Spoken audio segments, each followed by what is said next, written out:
Hey everybody, welcome back to Men Need to Be Heard. It is Dan, and I am just so excited for this show because I'm going to have the opportunity, and you're all going to be part of the fun as well, to speak with someone that I have admired for almost 25 years now. This man has changed many lives.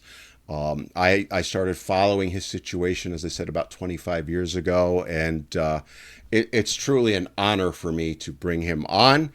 Let me do so. So my guest today is Mr. Carnell Smith. Carnell, welcome to the show. Thank you, Dan. I appreciate this opportunity to be on Men Need to Be Heard, because that's true. We do need to be heard, and that's one of the objectives of this show is to educate people on the issues that men and boys face. And we're going to be talking about a pretty serious topic here. And I don't know if this is a compliment or not, but you're basically the expert, in my opinion, on this topic.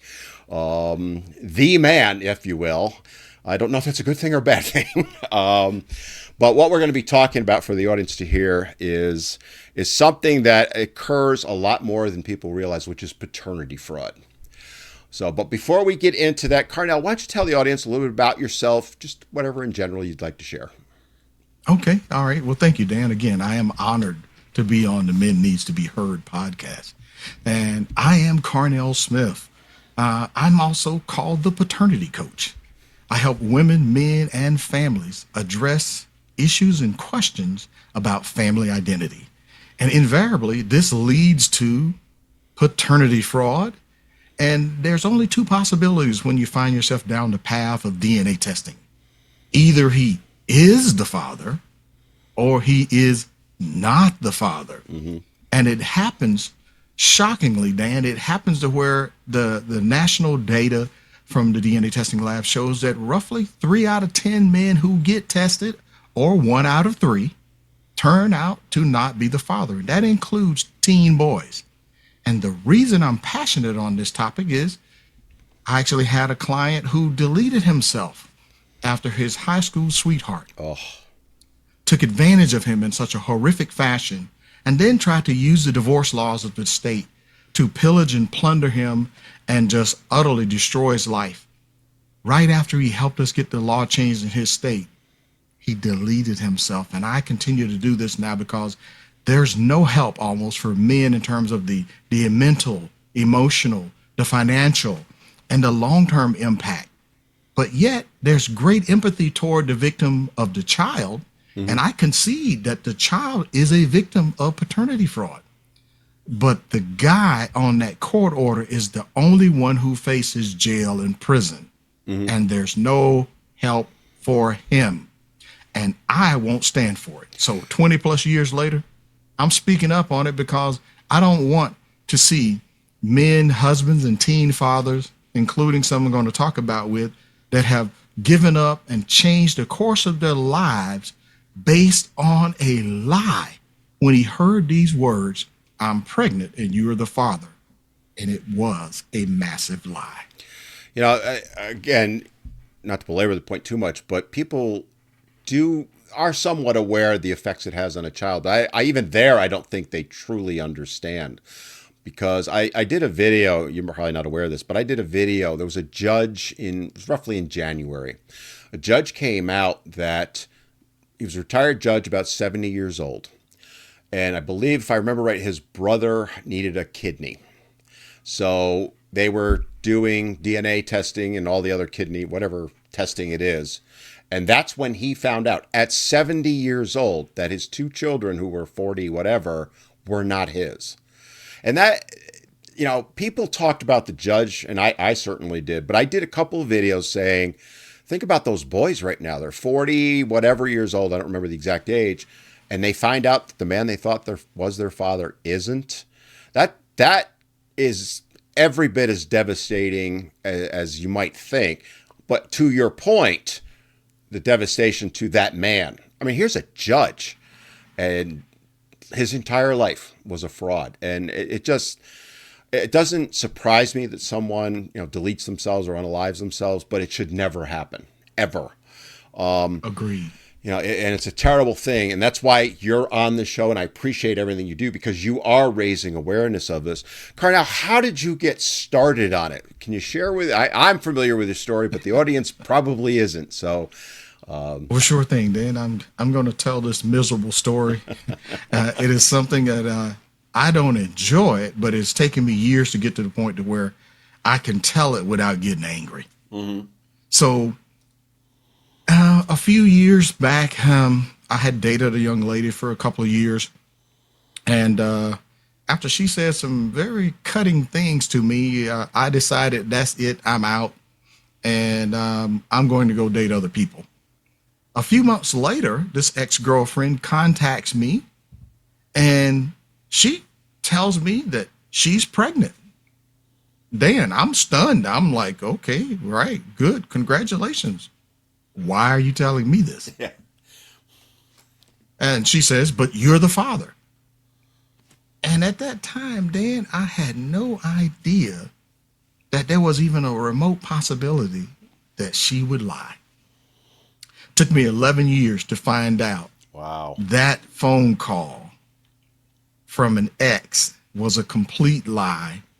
But based on nearly 3 years of when I dated her, I never knew her to lie about anything. I never saw her shade the truth in any area. So either she was quite good at being a little crafty, or this was an occasion to where some women will use a baby to try to get a guy back into a relationship.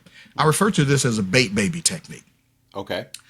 So after having this conversation with her, I said, well, I'll tell you what, I'll take care of the child, but if you think this is going to get us back into a relationship, you're crazy. We're not getting back in a relationship, but I will take care of the child, because based on her word and her long-standing tradition of being honest, as far as I know, I did the fatal thing that we don't want men and boys to do, and that is I signed a document admitting to paternity without proof. And that it wasn't until 11 years later when my pastor's father actually talked me into getting a paternity test right after she sued me for more child support. She contacts me again with a phone call. Bring. Hey, I've been talking to my girlfriends and you don't pay me enough child support. Huh? What? What do I care about what your girlfriends think? Right. I was paying her the same amount that I paid in child support for my son, who was my namesake. He's named after me, United States Marine, Sergeant, retired, disabled, three-time combat vet, Carnell Smith Jr. I was expecting that, well, hey, I'm doing the exact same thing for him and the same thing I'm doing for you, but I'm doing it for you without a court order. I thought this would be honorable. I set up a college fund for the child. I maintained a separate wardrobe for the child. In fact, I was so involved that the teachers at her school said, man, we need more dads like you. Wow. But after the slap in the face of being sued for nearly I was going to say that's probably almost 8 times what I was paying, that she won. She actually won the lawsuit, and I was home with my wife, my newborn baby. My wife had my wife had quit her job, so I'm like $33,000 down in household income with my wife, and so now I'm getting sued for more money now than my house payment is, and I'm like, oh God, what are we going to do? Mm-hmm. I merely asked my pastor's father to pray for me. He says, you need to get a paternity test. What made him ask you to, or suggest to you to do that? Was there something in his past where he had happened to him or something like that? Actually didn't happen to him, but through his military experience of him being in the Air Force, he saw a lot of things happen to his fellow brethren in the Air Force. And I do also have an affiliate group of Veterans Against Paternity Fraud, where we had as many as 600 paternity fraud victims among Army, Navy, Air Force, Marines, Coast Guard, officer, non-officer, including a 3-star general. So what this means, Dan, is when it comes to opportunity to lie and use a baby to fleece a man out of his resources, it is rare. And by the way, I also have met 5 pastors now too as well. So it is rare that we actually find a woman who's willing to admit that she's wrong and actually try to help correct the situation. Most cases, they are so accustomed to getting the money and keeping the money. Because when I sued my ex, I sued her for fraud based on the fact that she knowingly and willingly concealed from me that she had been involved with one or more people after I broke up with her, which is not the story she told me. And then she got the dates wrong. She actually got pregnant 6 weeks after I broke up with her. And that's something you cover in, just so the audience knows, you've written a book called Trapped by Law, which I highly recommend. Everyone go, oh, there it is. Everyone go and read, because, you talk about your story in depth in there. You talk, the military is a very, I live not too far from several military bases in North Carolina. I hear from guys all the time. It's almost, I'm sure there actually probably is classes out there to teach women how to fleece military guys who are sent overseas. Right around the base. Yep. Near Fayetteville, North Carolina, which was Fort Bragg. They call it Fort Liberty, I think now. The 82nd Airborne's there. They just went overseas, and lo and behold, I had a guy reach out to me, and his wife is pregnant, and he hasn't been anywhere near her. So that's not rare. It's not. That's the point, right? It's not rare. It's far more common than people realize. And but he's still guilty in the eyes of the family court. They're married, so by law, he is the father. Yeah, we're gonna talk about that. So that's archaic. Yeah, it's very archaic, but yet not many states have even looked at it. To my knowledge, all 50 states still consider that the case. Default presumption of paternity if you are married. And people need to understand that, because that's how men get trapped, right? Trapped by law, to borrow the name from your book. Yeah. So, Carnell, you were going through your case. I just want to talk brief. I don't want to spend a ton of time on your case, but I think it's absolutely important that people hear about it. So you're going through the court case, and you're trying to basically prove your rights, right? That I am not this child's father. 2 DNA tests. 2 of them. Okay. Listen, when I submitted my DNA test, she says, your test can't be right. I said, well, we'll take another test, except this time it won't be just with me and the child. This one needs to be with me, you, and the child. Because at this point, I know I'm not the dad. And I'm a little ticked about it, because this has cost me, if you look at the principal, the cost of legal fees and all of this stuff, I'm out over $300,000 right now, just on the time value of my own money. And I wanted that back, because had I been the dad and had not paid any child support for 11 years, family court would have entitled the mother to sue me for retroactive child support all the way back to the birth of the child. In the state of Georgia, that would have been cumulative at about 10% interest per year. But I digress over that part. It is at the same time I'm appealing this case. I go through first attorney. First attorney recommends me to Randy. Randy Kessler, as you've had Randy Kessler on the show. Yes. Yeah? Yep. Randy did a great job explaining a lot of this, but you blew people's mind, because the feedback I got is, wait, that can't be right. No, my friends, it is right. So tell them to hold on to their seats, because that's why you're Randy. Randy has scratched the surface. Randy told me something, because after the judge ruled against me, and the judge said that it was my fault that I didn't find out sooner, and he said nothing at all about the fact that the ex-girlfriend, she knowingly and willingly concealed the material fact from me that I was not the only paternity candidate. And had she told the truth about what her conception date actually was, Dan, I was never in the possibility of ever being the dad. Mm-hmm. Dan, I was almost ready to write a consumer complaint letter to the Trojan manufacturer saying, "Hey guys, your product let me down." So, I mean, it was a case where you were trying to prevent being a father. Accidents happen with those things, condoms. Well, break, they're not 100%, right? And they do nothing say is. so on the packaging, They're right? very clear about it, but Only abstinence is 100%. exactly. But then, so you're sitting there, you're like, you had to be angry. You said you were angry, but bewildered also. I mean, I having talked with other men, it's like, how could she do this to me type thing, right? I mean, Exactly.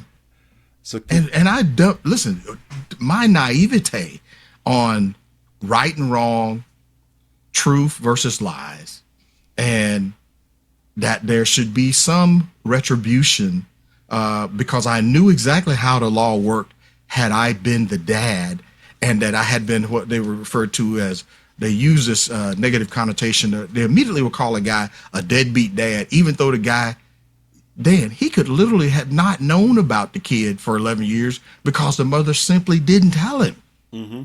And I've heard judges tell the guy, well, if you had relations with her, you were on notice that a pregnancy could result.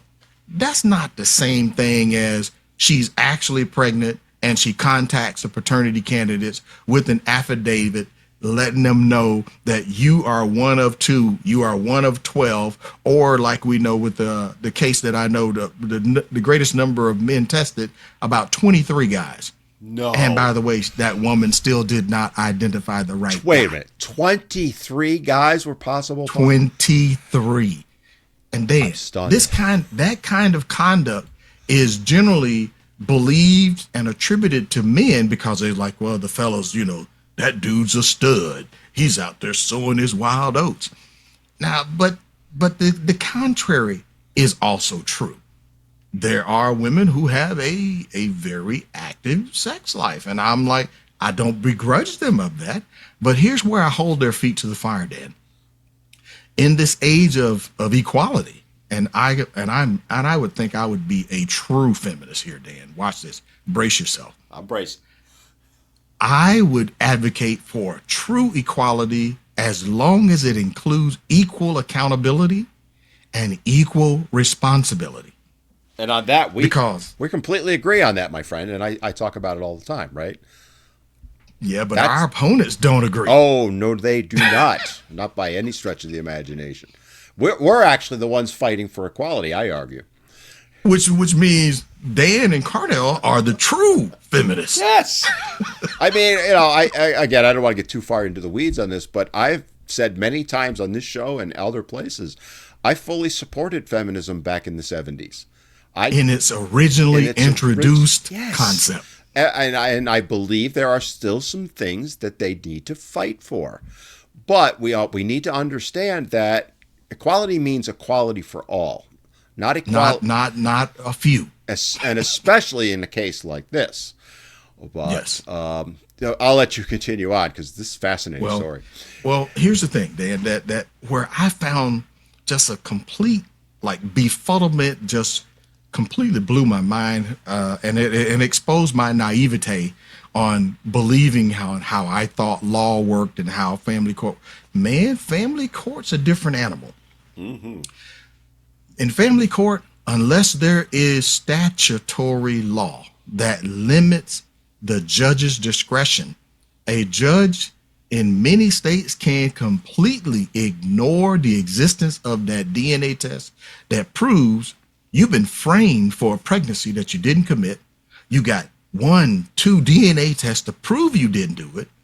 You have the mother's sworn testimony under oath that she concealed the existence of other paternity candidates from you. And when Randy, we had, what's the word I'm looking for? It wasn't interrogatories, but when she had to answer maybe? Under oath. Deposition. Say maybe? It again. A deposition. It was a deposition. Yeah. Under deposition. When Randy asked her under oath, said, well, well, why didn't you inform Mr. Smith about your relationship with the other guy so that he would be aware that there were other potential paternity candidates? Here's her answer. That was none of Mr. Smith's business. And she was indignant at the question. Wow. That speaks volumes about her character. Not that we think she has much. It completely changed my view. Yeah, I bet it did. It completely changed my view, because with that deposition that we completed, I subpoenaed her mother, her girlfriend, and only then, Dan, did we find out that during a out of town excursion with her girlfriend, and they stayed over with a gentleman in the Army, that was the weekend that she got pregnant. Okay. But why? Listen. But why tell Mr. Smith, who has already sailed out of your relationship, has gone on, hasn't had any contact with you, and you're going on with your path, he's going on his path? Why do you contact Mr. Smith? The guy who's an engineer, who at the time was on staff with a very big company that has the initial Cisco, and I will tell you, I'm a Cisco certified network engineer, or was at one point. I'm not anymore. So, but look, why tell me that I'm the dad and knowingly conceal this information?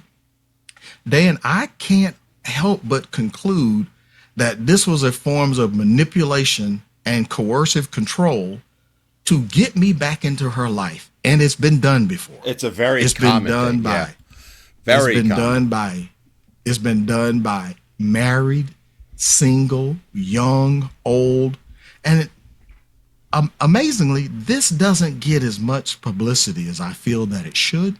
So since we are never, and let me say this, and I'm adamant on this position, I don't believe we're ever going to get 100% of teen moms and 100% of mothers who find out they're pregnant, that they're going to admit to the guy who she wants it to be that there are multiple people who it could be. Because if she had to disclose to her husband that there's 5 other people that could be the daddy, he is most likely going to trigger that prenuptial clause on adultery. Mm-hmm. And he's going to tell her, well, by the time the baby's born, well, first I want a prenatal paternity test starting at the 8th week. We need to know if the baby you're carrying is mine, but you got to get out because I can't trust you.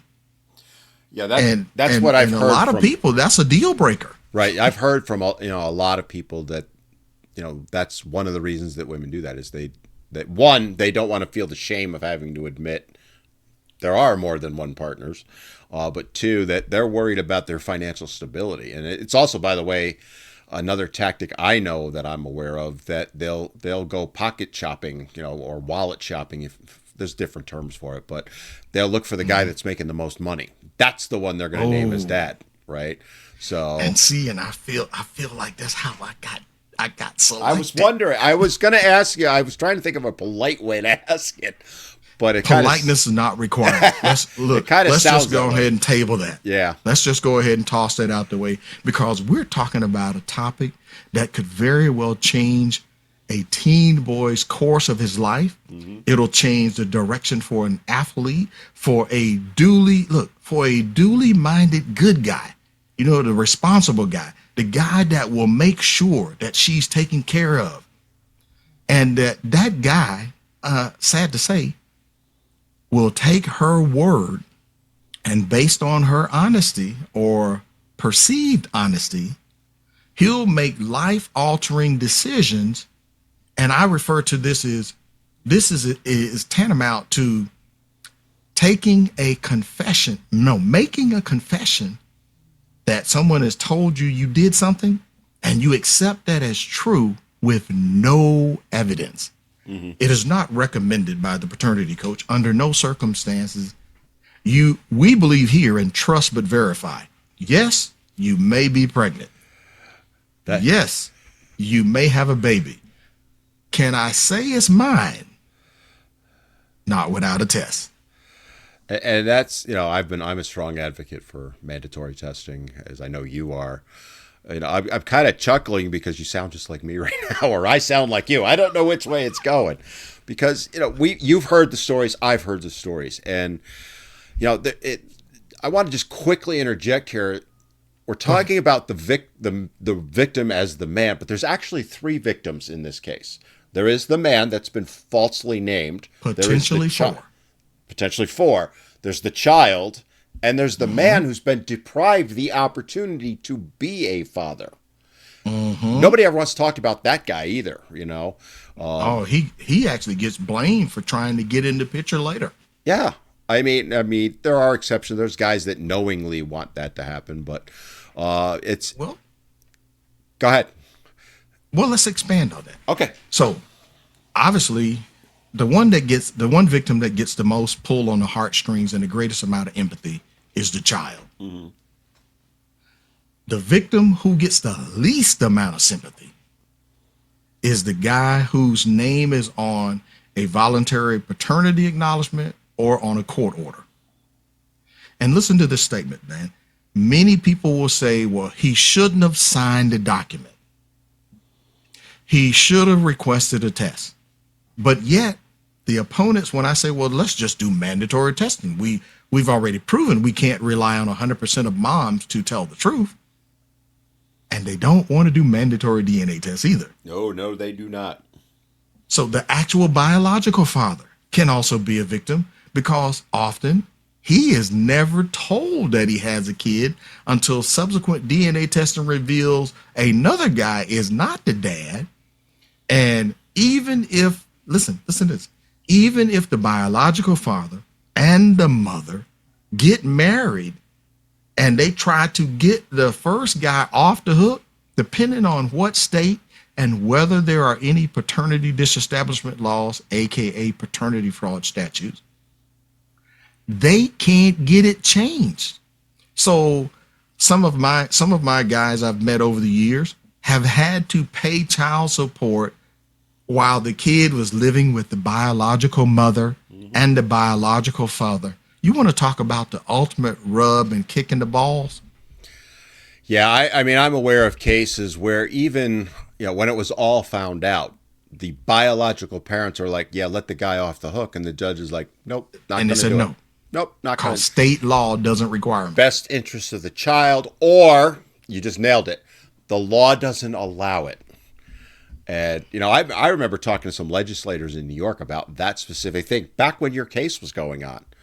Mm-hmm. And they're like, well, there's a lot of judicial discretion, blah, blah, blah. And I'm like, who are you kidding, right? Or there are, the law's there to protect the child. And that was the one that would make me mad. I'm like, how are you protecting this child by fraudulently naming a father? You're hurting the child. It's all about Title 4D and getting the money. That's a whole other separate topic. But I'm well versed on how Title 4D impacts and drives motivation for the states to be opposed to changing this. But I can tell you this, Dan, there are far more dads who are the actual dads are not allowed to use best interest of the child to be able to see their kids while they're being alienated by the custodial parent. So let's just lay the cards on the table. The predominant largest group of non-custodial parents are fathers. The predominant group who does the most in filing for divorces are mothers. The predominant group that files for the most child support are mothers. And guess who suffers? We will agree that kids who have frequent, consistent, quality contact with both parents and without the negative influence of another parent, the target, you become the targeted parent when the other parent is actively turning the child against you, minimizing your time, doing all sorts of head games to manipulate the kid against the person, so that even when they're with the kid is trying their best to get back to the parent who is alienating them. Right. Best interest of the child doesn't apply. So when I've spoken to legislators, I said, well, let's be honest here. You guys don't really care about best interest of the child, because if you did, you would enforce custodial interference laws with the full weight of jail. The statutes actually have jail when the the non-custodial parent is getting active interference, being thwarted from having consistent quality time with their child. But so many times I've said and done court watch, and I've had other groups do court watch, we will literally hear the judge say, well, what do you want us to do? Put her in jail. Well, Your Honor, if that's what it takes for her to follow the order and stop negatively influencing this child's opportunity to be part of both families, then so be it. I'm like, hey, let's get her 3 meals on a cot and a 6x9 cell, and let's see how long it'll take her to follow the order. I'm kind of chuckling, Carnell, because I had a judge say that exact phrase to me. And I sat there and I looked him right in the eye and I go, yeah, put her in jail. Basically, he phrased it as, what do you want me to do? Put her in jail? And I went, yes, Your Honor. And he just follow the law. He just looked at me, and then he said, so I forget the exact phrase. I have it because I kept all of my transcripts somewhere, but he said something to the effect of, well, who's going to watch the kids? That was his first mistake.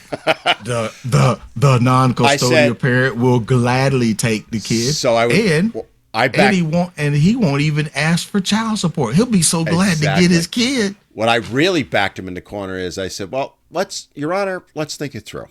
I have the kids every other weekend. So how about this? Why don't I propose to the court that on the weekends that I have the children, she spends those times in the county jail from Friday at 6 p.m. until 6 p.m. Sunday when I was supposed to return the kids. That way, nothing changes really. The kids won't even know about it. And the lesson will be taught. He, of course, didn't do it. Boy, was he pissed at me because he knew I had him at that point, right? What's he going to say to me? No. He did say no, but that was when he, it was it's not the right thing to do. But I did eventually get custody. But I think that was it's one of the things I've told people. That was one of the turning points. I thought and one of the things I want men to take away from this is stand up for yourself. Much like you did. I mean, you took your case all the way to SCOTUS, the Supreme Court. Yes, I did. Can you talk just briefly about how they responded to it? Sure. So, for the benefit of the Men Need to Be Heard audience, I fought this unjust ruling at the lower court. I appealed it all the way through the Georgia Court of Appeals. I appealed it to the Georgia Supreme Court. And also, I eventually took it to the Supreme Court of the United States while simultaneously lobbying for new state law because I stupidly believed that I was going to prevail using the appellate courts to reach a decision that other men and boys affected would be able to use the ruling from my case to be able to help them with theirs, while at the same time coming up with a solution that would help the broadest number of victims in the state. Well, I was shocked when during the legislative hearings and discussion, they asked me for things like, well, okay, is yours a one-off case? Is this a blip? And I went and got the data from the Office of Child Support Enforcement based on the number of DNA tests that they had done through the Title 4D program. There's over $1 million allocated per year per state that's available for DNA testing, and all of the states have a contract with a DNA lab for those people who know enough to demand the test first and don't agree to signing a confession without proof. Well, in my appeal, I raised what I thought would be a constitutional argument that SCOTUS could address. One, I asked, well, shouldn't the lower court be required to admit that it doesn't have authority over me in terms of subject matter jurisdiction? Because everyone had assumed, based on the mother's pleadings, and that she had originally submitted that I was the biological father. While at the same time, she had knowingly and willingly concealed material facts that would have affected all of my actions. And it would have affected all of the steps that I took up to that point. Now, in using this legal term they call the clean hands doctrine, since family court is not a court of law, it is a court of equity, a statement that says you must approach this court with clean hands meaning no shenanigans, no shadiness, no dirt dealing, no underhandedness. Well, how much more underhanded can you be by concealing the fact that you had intimate relations with someone else before you called the guy you wanted to be the dad? Mm-hmm. That's not accidental, Dan. And in fact, that is textbook definition for legal fraud, the knowing and willful concealment of a material fact. Exactly. What's the fact? The fact that she knows that there are multiple paternity candidates, and she chose to hide that information from the guy who she told you're the father. The second thing that I asked is that, from a constitutional protection point of view, once you have acknowledged that the court's been misled, the defendant's been misled, in this case, me and men and teen boys like me in that scenario, then the court should have no choice but to use ab initio, the term about, vacating the judgment and rolling it back to as it was before he was ever contacted. Mm-hmm. Which then she shouldn't be immune to civil damages for a situation that she caused.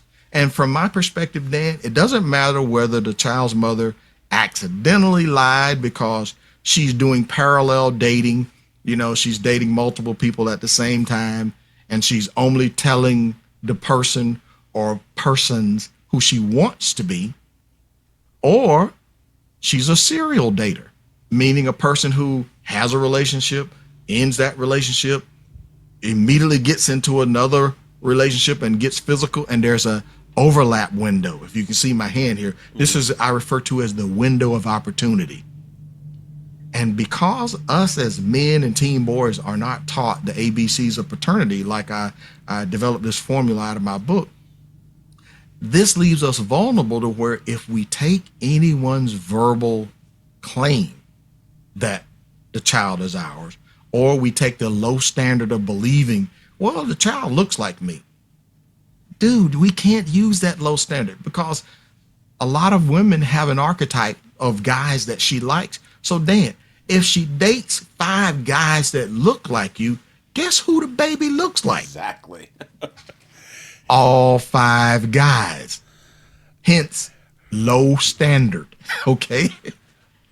By the way, the answer that I got back from every appellate court, including SCOTUS, after they made me spend more money, after I got the law passed in Georgia, they made me spend more money and send them a copy of the Georgia law, specially formatted. That cost me another couple of grand.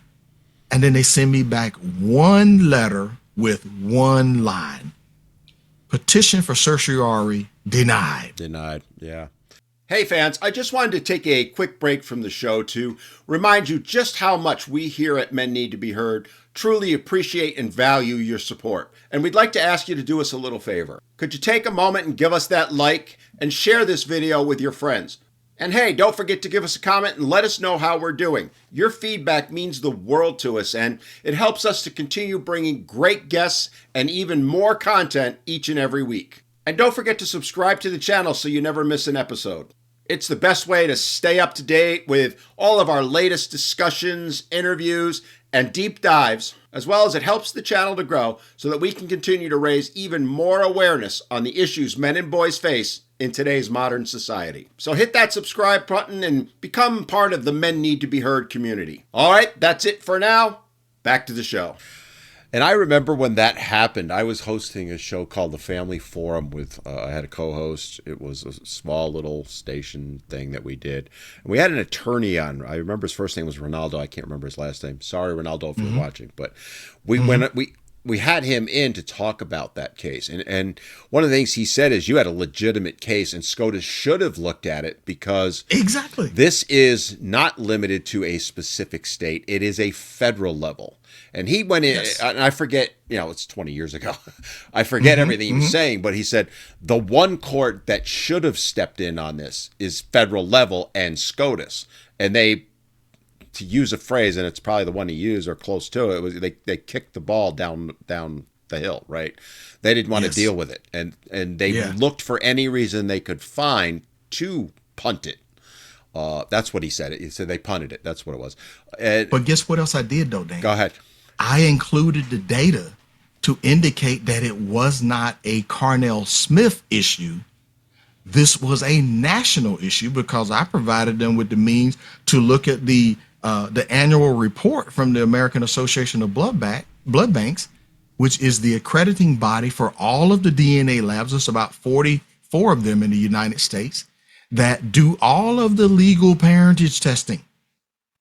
And I'm going to say, as more popularity has increased on this topic of Maury Povich, paternity testing, paternity court, many of the judge shows have a session or two where they bring in a paternity case or a family identity case, and they all end up with men or teen boys who turn out to not be the dad. So what we showed the SCOTUS of over 1.1 million men, roughly about 110,000 per year over a 10-year period, had been tested and had been proven to not be the fathers. And we asked, what about justice for this group? Because without this group having a legal remedy, they get victimized twice when they go into the family court. And then how do you tell this guy or teen that, well, you shouldn't have believed her. You should have assumed that she was lying through her teeth and that she actually had her fingers crossed behind her back and she was immune from telling the truth because you couldn't see that her fingers were behind her back. How asinine does that sound? It's beyond absurd, and I know you've talked about it and I've talked about it. And the thing I want people to understand is paternity fraud is a much higher occurrence than many people think.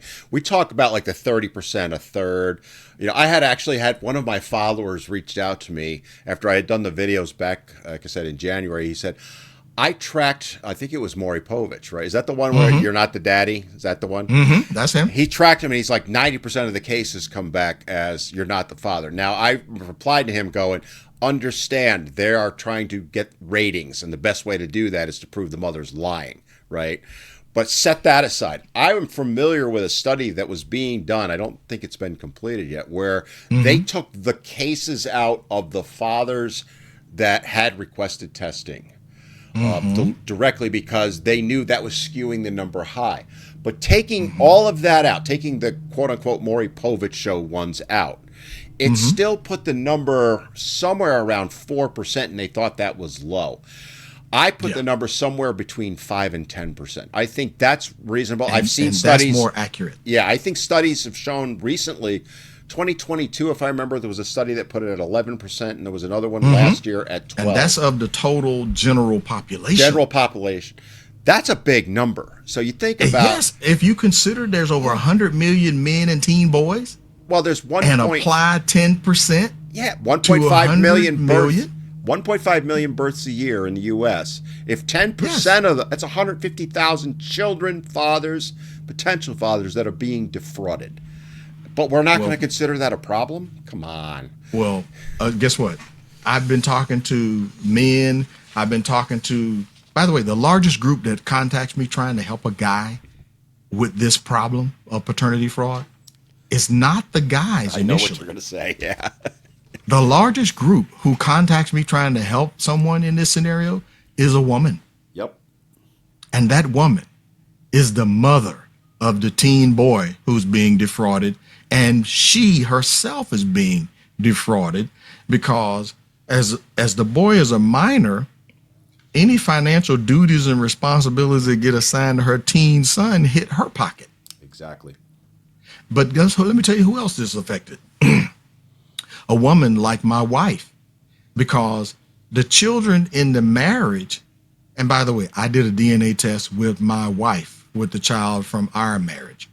After you've had one miserable experience with paternity fraud, this is something you never, ever want to deal with again. And Dan, this, in my opinion, is why I haven't had any of the feminist group or any of the opposition be able to budge me off this position. Right after we hear I'm pregnant, DNA test. Mm-hmm. Prenatal legal DNA test at the 8th week, because I don't want to wait until the baby's born to find out whether or not you told a lie or you told the truth. Sad to say here, Dan, a lot of people don't know just how many people are at risk. So let me ask this question, Dan. Would it be a good time to highlight the 4 areas of paternity fraud? Because this is from me listening to victims and testifying across over 11 states on behalf of legislation reform, that there are 4 dominant areas where men and boys are subject to paternity fraud. It was funny. You must be reading my mind. That was where I was going to go next. And I'm not kidding. It's on my paper right in front of me. Let's go here next. All right. So, yes, let's go into it. So go ahead. Okay. Because men need to be heard. And guess what? And men need to know that when it comes to family court, what you don't know can and will be used against you. You may not have the right to be heard. And if you have inadvertently forfeited a right or a privilege that could have helped you in your case, you will get blamed for not knowing. So ignorancia de excusa talks about ignorance of the law is no excuse. Mm-hmm. I repeat.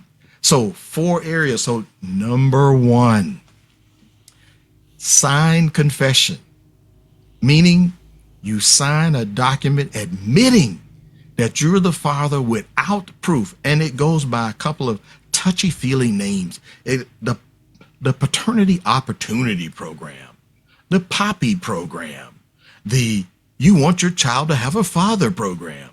Here, hold this baby. Okay, now why? And by the way, this is an actual technique, Dan. So tell the guys, get their crayons out, take notes, listen carefully here, lean in. I'm going to lean toward the mic. Okay. If you hold a baby, they're going to try to convince you how much the baby has your physical features. Ooh, got your eyes, got your nose, got your lips. Hold on, Dan, you got a pen? Dan, let me hold up this authorization instrument that will entitle you to 18 to 21 years. And oh, by the way, if you find out you're not the dad, it's your fault. Exactly. That's one of the reasons they stick the baby in your hands, by the way. So is that not emotional manipulation? Exactly. When that man or boy is ill-equipped and without the benefit of counsel to make an informed decision of all of his rights, options, and strategies, he is ill-equipped and he is emotionally disarmed, and he's perfectly able to be duped in that moment in time. And by the way, for single men and teen boys, you have, in most states in the U.S., you have 60 days from the date that you sign that document to rescind that document. On the 61st day, it'll take a court order for you to get that overturned. And you can only get it overturned if there's a material mistake of fact, you claim fraud or duress in the process of you signing that document. So, gentlemen and parents of teens, you cannot allow threats or attempts to shame you to get you to sign this document like I did. If you knew what I know now, you'd be saying, well, I'll sign right after I get the test results in my hand that prove I caused the pregnancy. Until that happens, I'm not providing any financial support. I will save financial support in my own savings account, and I will put it there until there is actual verification. Not words, not shaming tactics, not threats, because threats walk right into the category of duress. Number 2, the marital presumption of paternity. Oh, this is traceable. That's the one that a lot of guys do not know, Carnell. So go ahead, because guys, listen up right now. If you are married, go. All right. The marital presumption of paternity. This is where men are subject to get double whammed.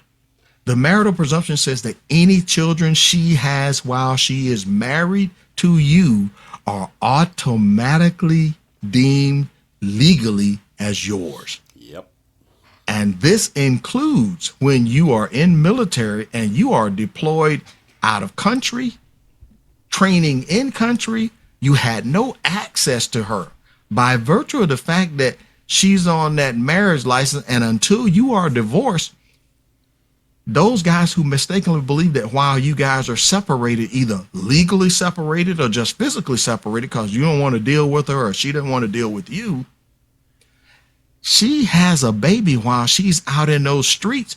You're on the hook for, and the bill is running in your name. I want you to restate that, because I can't tell you the number of guys that I've known that have gone, I was separated for, we haven't been together for 9 months. She had a kid. Everybody knows it's not mine, but they're coming after me for support. That's because that's the way the law reads, my friends. In most states. In most states. So, and that's traceable back. But guess what? When I talk to legislators, I tell them, I said, there's a fallacy in the marital presumption of paternity.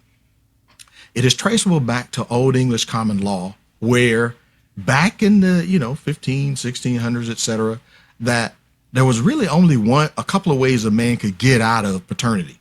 Number one, he was away on the high seas and he had no access to her during the window of conception. So if he was in the Americas and she was back home in England and she showed up with a baby, oh yeah, she's going to catch it, because back then the shaming was directed toward her. She'd get booted out of the guy's house and off she goes.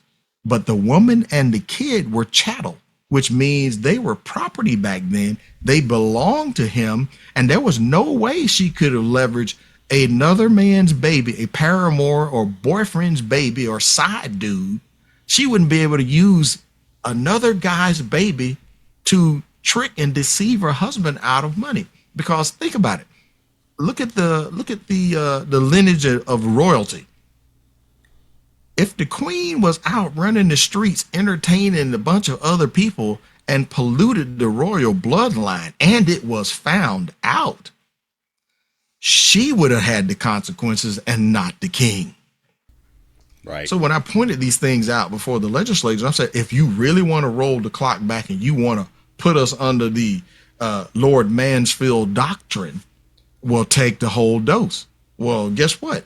If I turn out I own her, I'm not going to be a victim of paternity fraud. I would just release her and the kid, and I have no responsibility to go forward. But the danger for so many guys, they think that because she and I no longer have the same physical address, that he's safe. Wrong. Gentlemen, now hear this. As soon as you know you no longer want to be married to her, or you talking about a separation, you need to just go ahead and get the full divorce, dude, and have no further physical contact with her, so that you are crystal clear on your calendar that any subsequent claims about child being yours, that you can challenge it. And even if you file divorce, if she gets pregnant up to roughly 360 days after you file for the divorce and she comes up pregnant, you are still automatically assumed to be the dad, but you have to move swiftly and quickly. And this is where I say, gentlemen, being the good guy, the nice guy will be used against you. You gotta treat going into family court almost like this is an arena, and they are here to plunder you for your resources if you're not careful. And it is not a level playing field. It is not even. There are those who walk in informed and have their advocate and counsel prepared to do battle. And then there's you walking in with no attorney saying you hope you can just hold your hand up and say, excuse me, Your Honor, can I explain what had happened? You're going to get ripped. Yeah. It's interesting, Carnell, I don't know if you're aware of this, but in like many states, including the state I'm in, North Carolina, you have to wait a year to get your divorce finalized, right? You separate, you still got to wait a year. Guess what? During that year, you're in danger. If she gets pregnant, you're dead by state law, both times. So you can't even file for divorce because you got to wait the year. And I'm starting to pitch this to North Carolina legislators. They're not happy about it, first of all. But a lot of them, to be fair to them, are like, oh, I never thought of that. And I'm like, Exactly. If you think it's not happening, I got news for you, because it is Well, happening. well, here's the double whammy for the marital presumption. Now, put this in a no-fault divorce state. You are a victim of paternity fraud. The kid is not yours. And thanks to no-fault divorce, you can't even file on the grounds of adultery that you have concrete proof of. Right. So unless you had the foresight and the wisdom that regardless of what your financial resource pile was when you started, this is why I'm a firm advocate of a well-executed prenup, regardless of how much your financial resources are when you start. And you can have an adultery clause in your prenup that will talk about division of property and stuff like that, and maintaining what's separate property, how you would treat that scenario, where some people have gone that, hey, based on the terms of the prenup, if there's adultery on either party, you do not get any alimony whatsoever. Now, you can't include stuff about child support in there, Right. but what does help for guys is, as quickly as you can, push legally for a demanded paternity test. I'm a big supporter of the legal prenatal test that is available, and it can be successfully done starting in the 7th week of a pregnancy. Mm-hmm. When would you want to know if the kid wasn't yours? Would you want to know in her 8th week of pregnancy when you got these results in your hand that say 0% paternity? Or you want to wait until a year later after the baby's been born, and now she's suing you for alimony, child support. She's used no-fault divorce. She's trying to stick you with her attorney's fees. You got to pay for your own attorney's fees. She's trying to take the house. And because you were dumb and you let her be a joint signer on your credit card, she ran all of them up to the max. And now you're stuck with those bills too. Gentlemen, when you don't know, you're at risk.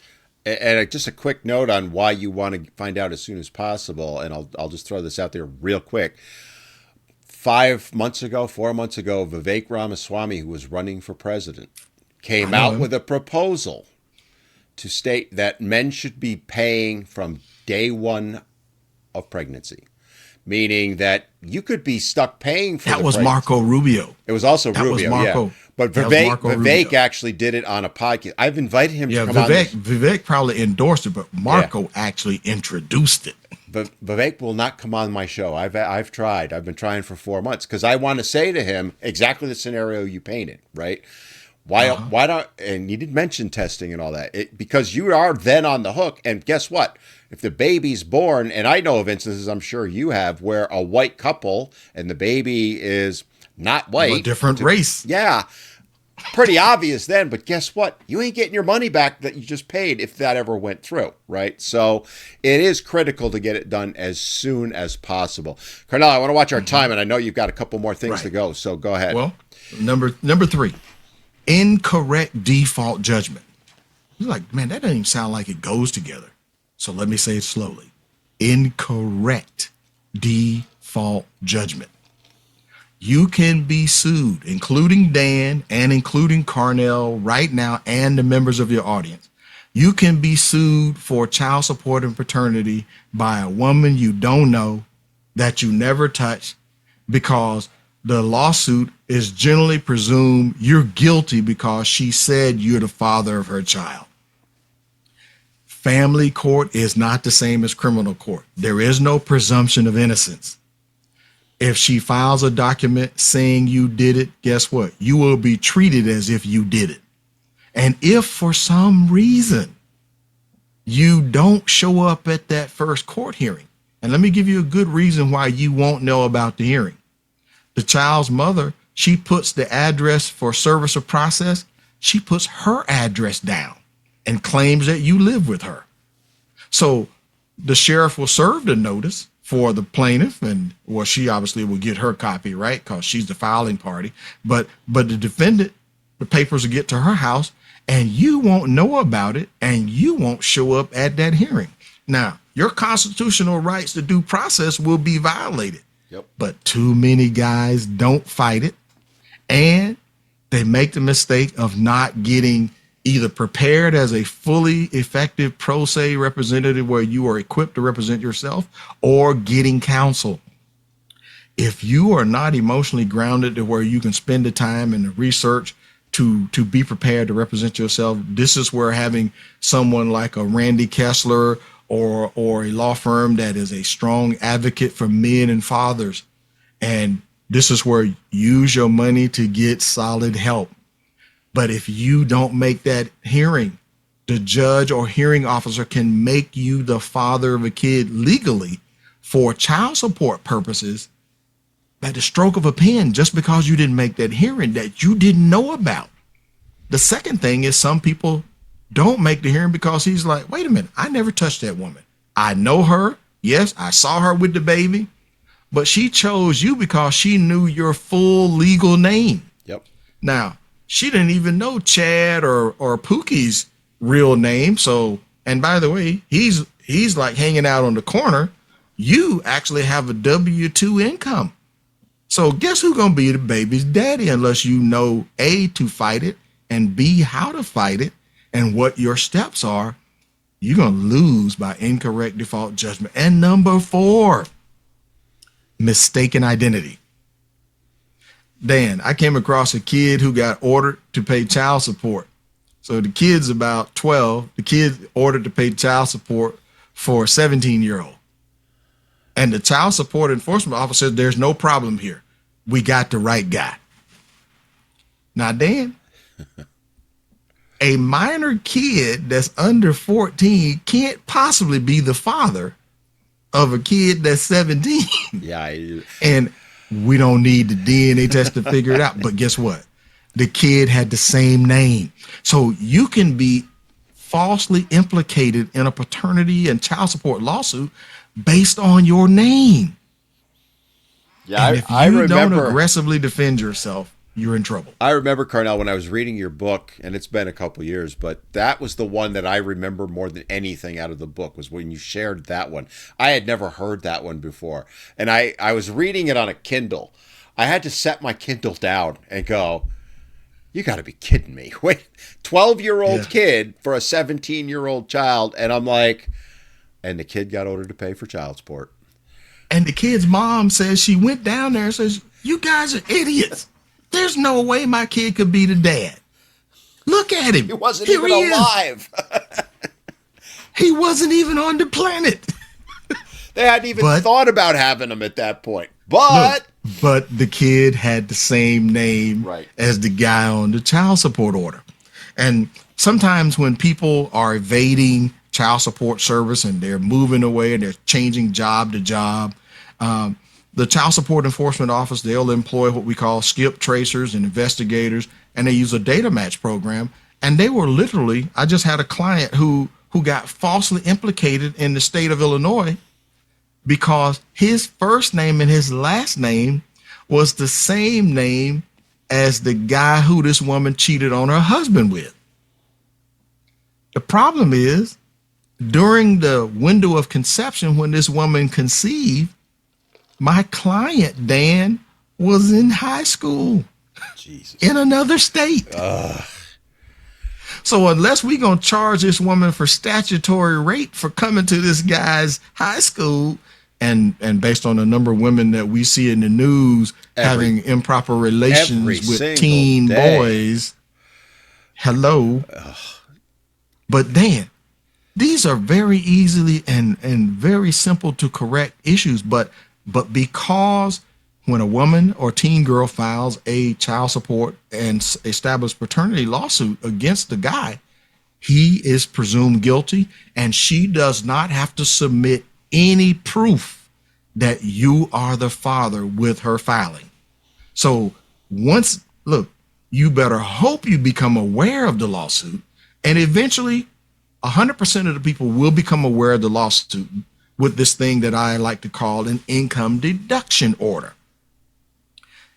In some cases, they'll trust you to go ahead and make your payments, Dan. But what I've seen doing court watch more often than not is courts automatically issue an income deduction order to your employer. And by the time you've actually found out about the lawsuit, they've already collected information from your employer. And by that day you're in that court, if you don't do something to defend yourself, it is a foregone conclusion. They've already been determining how much you're going to pay. Yeah, not whether or not you actually caused the pregnancy. There's a number of guys that I've talked to over the years. The way they found out about it all was they got their paycheck and all of a sudden there was a deduction for child support. And they're like, they go to their employer, what's this for? And all the employer can say is the state ordered us to withhold X number of dollars. And they had to. And they have no option. The employer will have to pay. Right. They have no option.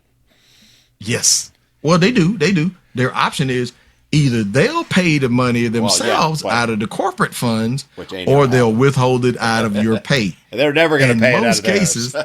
And in most cases, you're going to be you're the man, you're going to pay it. And they're like, oh, yo, buddy, there's no mistake here. But let me tell you what else you're at risk for, Dan.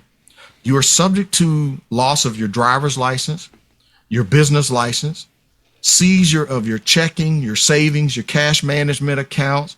At this point, unless you have a properly executed trust and there's so many other variables these days, this is where the benefit of having wise and experienced legal counsel. Too many guys go cheap in this area, Dan, and they go in there and try to wing it. Dan, I had a guy who turned out to not be the dad, and I could have helped him win his case, and I knew just the attorney to be able to help him, and I had him all prepped to go. He decided that he would just wait. And what he did wrong, Dan, is once you find out you're not the dad, there's also a clock on the window of opportunity for you to take action. And if you don't take swift action, Dan, I took action on the very day that I got the results back. I mean, I immediately contacted my attorney, same day. And that's what everyone should be doing, because you're right. That clock starts ticking, and too many guys are like, "Oh, I'll get to it." No, this is you. Like you talked about losing driver's license and all that. You could lose your freedom. It happens every single day. I apologize, Dan. I forgot the more egregious penalties. Jail and prison. Yeah. Once your arrears exceeds $2,501, you can be charged and convicted of a third-degree felony for child abandonment. Yep.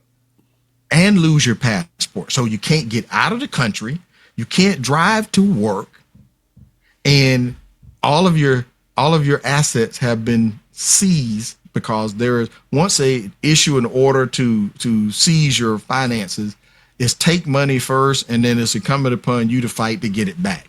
Now, how do you fight back when you need $5,000 for a retainer to sit down after your initial consultation to get started, and you're $5,000 short? This is where ignorance and not knowing is a dangerous place to be. I think there's some advantages to people when you come across someone who has experienced myself as having been a legislative advocate, who has been a coach and consultant for clients for over 20 years. And by the way, I was in the DNA testing business. So I went into business with the same company that got my initial results. I met with the CEO in the marketing department, and I told them, you guys have a problem. They said, well, what's that? I said, you don't do enough testing, and I want to help you do more. Yeah, and it's so obvious that it needs to be done. So, Carnell, our time's getting short. I just want to, one final thing that I want to throw out to you is there's so much. First of all, guys, go read this book. It's not super expensive, I'll tell you right now. It's Trapped by Law, Stop Paying Child Support for Paternity Fraud. Go read it. It's mandatory reading for every guy, and frankly, every woman that cares about a guy. But I want to kind of wind things down, Carnell, by saying to you, what are the solutions to this long term? Mandatory testing, DNA testing is one of them. But what other suggestions would you have that we can, as a society, address this? Okay, great question, Dan. So ultimately, I won my case. Even after SCOTUS rejected my appeal, I co-wrote the law in Georgia. So I remembered something that I wrote in the law as a last chance effort for someone to be able to go back into court on discretionary. And I ended up winning my case on that. So one of the solutions is you have to have a statute in the law because, Dan, from my view, the only time a guy should be paying child support for a kid that's not his is when he participated knowingly and willingly in surrogacy and artificial insemination and all these things. And those things happened with his knowledge and his signed consent that was in effect at the time. Yeah, that's a fair Or, point. Yeah, absolutely. look, or he adopts a kid. And then there's no problem there because you know up front, I am not related to the child and I give my explicit consent to take on the duties, obligations, and responsibilities. There's no sleight of hand. There's no hiding of information. And that person knowingly and willingly takes on those duties. So you need a statute in terms of law that limits judges' discretion to where they can't exclude the evidence of a legal DNA test. Now, if there's questions about a test, then a secondary test can be ordered. Now, there's so many things that we put in the Georgia law. It is the OCGA, so it's official code of Georgia annotated OCGA 19-7-54. That's the model. But guess what? That's not the best model. I would give our law that we passed, I'd give it a B plus. Mm-hmm. The best one was I received a copy of the Ohio law from the guy who was a paternity fraud victim there, and he met with his state reps. And he gave me the basis for it. And what they allowed is if the guy who's finding out he's not the kid's dad wants to still be able to have a relationship with the kid, then the mother couldn't block him from continuing to help the kid. Mm-hmm. They gave a discretionary option for the court to be able to allow that. So Ohio and Georgia are the only two states that have an unlimited time to challenge paternity if you meet the conditions, as long as there is an active court order. So one, you need a reactive solution in statute that they can have a chance to win. Best case scenario, avoid getting into the legal arena, is your standard answer is I always verify 100% of claims of paternity. I don't care if it's wife, girlfriend, fiance, high school sweetheart, your boo who you met at church. I know 5 pastors right now where the first lady of the church committed paternity fraud on the pastor of the church. Oh, dear God. Fun. Oh. Nobody's 100% safe. No one is. No one is. So a reactive solution, don't ask them others. Let's just do DNA testing. And there's tremendous opposition against having an automatic testing. Listen to what one judge said. They said, you're trying to weaponize DNA testing against women by having a DNA test at birth. I was like, what? That's crazy. We say biology matters only when it comes to women. So if a woman leaves she leaves a hospital with the wrong baby, you ever heard of baby swapping? Oh, yeah. It has happened. But it is at a much lower incident rate than the number of men and boys who get lied to about paternity. There is a remedy for that. Do you know that a lot of the security protocols on the nursery ward and the baby ward happen because of baby swapping and people stealing babies? Yeah, I mean, you darn near have armed guards in the hospital now for babies. It's at the point now, the last I heard, they were doing like wristbands that you had to put on the baby and you, and they had to make sure they matched them for you to even take the baby out of the nursery. There's Wristbands, there's fingerprint of the mother, yep. Heel prints of the baby, and DNA. Yep. Well, biology matters when a woman leaves with someone else's kid. But biology doesn't matter when a guy gets assigned to somebody else's kid. How is that fair? How is that equal? And by the way, a mother can file for child support in some states. all the way up to 5 years after the child reaches the age of majority. Right. You could get a retroactive child support bill for a kid you just found out about. So it's really in the best interest for men and teen boys to quickly get the facts about whose kid it is so that you can make a quality informed decision about your short-term and your long-term plans. But you can't take this lightly. And I don't recommend this be an area to wing it. Now, from an advocacy point of view, you can do citizens advocacy to petition your lawmakers to execute legal remedy so that in the best interest of kids that they can count on their birth certificates as being a truthful and accurate, reliable document for their family lineage. Then they can rely on accurate family medical history. There's a ton of things that the Child Support Enforcement Agency says are great reasons for a guy to sign a paternity confession without proof. And I say, nix that. Your standard answer is, I will withhold signing anything until we have concrete proof in hand by a legal DNA test that I caused the pregnancy that you are claiming that I did. Now, that's just a common sense approach, but it takes someone who is willing to approach their legislators. You need to approach your legislators with a remedy that has worked. Yep. And you have to bring them with information about the problem and the magnitude of the problem. That data can be obtained for any state. I used the Freedom of Information Act to get the data that I needed for 3-year intervals, and then I presented it live in person before all of the various committee and subcommittee meetings. And then we also invited the opposition. Let me say it again. We invited the opposition to those public hearings.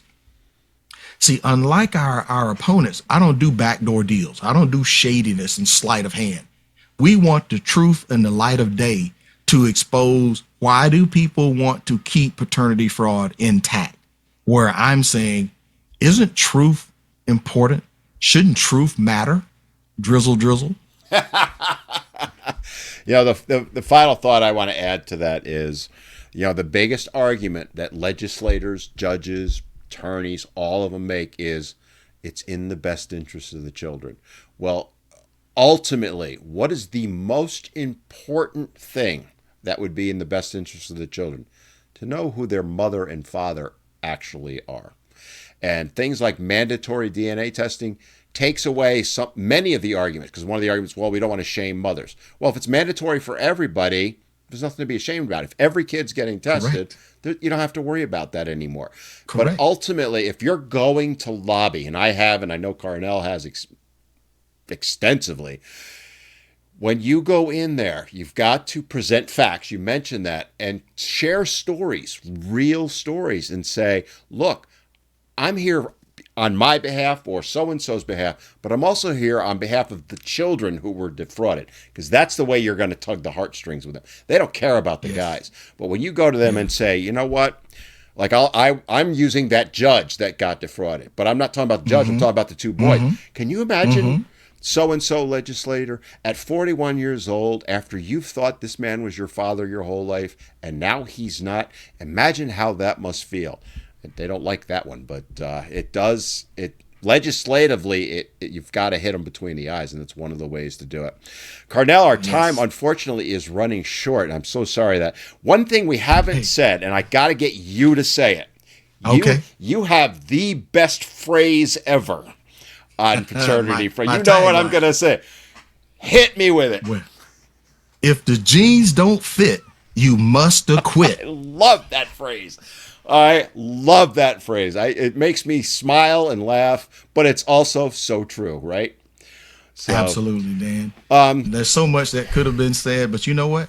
I think we got enough to spark the fire in the audience of the men need to be heard. I agree. Because look, some of them are going to have conversations with men and parents of sons, and this is going to help them become keenly aware they don't want to get trapped by law. Wow, look at that time. Nicely done. So that goes to my next part is, Carnell, if people want to follow you on social media or reach out to you, how can they do that? Well, thank you, Dan. I'm really honored that you spent the time and allow me to come on and let's have this discussion on men need to be heard. So I'm Carnell Smith, the paternity coach. And the way to connect with me is go to thepaternitycoach.com. paternitycoach.com. That gets you to all of my social media. I'm on Facebook, YouTube, I'm on X. What are the other social I media? know there's so many of them, right? Yes. And I will But put links down below for everyone so that you can easily just go down in the show notes, click them. It'll take you right to Carnell's site. yeah, and the main thing is I want them to go to the homepage of thepaternitycoach.com. We're getting our sites moved into a CRM system where we can maintain our contacts and then we can track our social interactions, because it became quite difficult when you start involving like 6 and 7 different systems. We're integrating it all into one place. So all you gotta remember is look on my name here is Carnell Smith, thepaternitycoach.com. And no, I don't teach people how to get pregnant. See, when it comes down to revealing the answers that DNA will uncover, either you did cause the pregnancy or you didn't. And based on that answer, if you are the father, do you want to be an active dad? There are steps that you need to take to do that. If you're not the dad and you don't want to get trapped and be financially robbed and emotionally cast away, there's steps you got to take. Hey, I'm a coach. I've been doing it for over 20 years. I think people should have an advocate at their side so you can leverage all things to help them win. And the best thing a coach can do, because I do coaching as well, is they're going to tell you what you need to know, not what you want to know, right? They're going to be honest with you. They're going to hold your feet to the fire. They're going to keep you accountable so that you don't go, I'll get to it later. Next thing you know, you got a default judgment placed against you. One final thing, Carnell, before we go, hold that book up, baby, because I want everybody to go get that book. I will put links down below. Trapped by Law, Stop Paying Child Support for Paternity Fraud. It is a wonderful read. I enjoy. I was telling Carnell off air before we came on. I bought it during the pandemic. I remember seeing it come out, and I knew who he was. I've known of Carnell for 20 whatever years now, and I'm finally glad to say I can call you a friend now. But Thank you, sir. Go read that book, because the stories that are in there will shock you in some cases, but it's not like legal jargonese or any of that. You tell it the way it should be told. And I want to praise you for doing it that way, because anyone can understand it. And it does, more importantly than anything else, it educates people on the realities of it all. And did you notice I didn't name the mother not one Nope. time? I focus on the issue. All the way through, right? So All the way through. Carnell, thank you so much for giving some of your valuable time to me and, more importantly, to my audience, and helping us to understand the realities of paternity fraud. As I said earlier, I sincerely appreciate everything you've done on behalf of myself, although I'm not a victim of it, but speaking out on behalf of men and boys across the country on every level. It is much appreciated. And as I said to you earlier, you can be rest assured you've changed many people's lives. Well, thank you, Dan. It is my hope to inspire more men and the women who love those men and their sons to become advocates, because we're not done yet. The playing field for equality, it hasn't achieved even status yet. So before I leave this earth, I'm hoping we can get a few more people to pick up the torch, Dan, and run it on in. Well, with you donating your valuable time to come on this show, and me doing what I do, and many others that we both are interacting with, I think we're going to get that done in your lifetime and in mine. So thank you again for coming on. All right, folks, we're going to go ahead and wrap things up. What an amazing show, huh? And so appreciative to Carnell for coming on and talking about what is a difficult topic, because it is one that people think doesn't happen very often, but as Carnell and I talked about, it's much more prevalent than you might realize, and it affects a lot of people. It doesn't just affect, the man. It affects the child. The duped father is, of course, a victim. The man who is denied being the opportunity to be a father, the families involved. We didn't even talk about that, the extended families. So go get Carnell's book. I will put the links down in the show notes. And thank you for watching. Give me that thumbs up if you enjoyed it. And even if you didn't, give me the thumbs up anyway.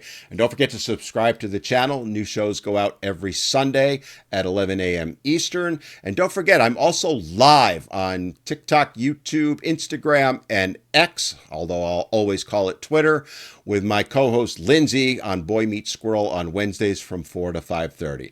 Thank you for watching, and we'll see you next time on Men Need to Be Heard.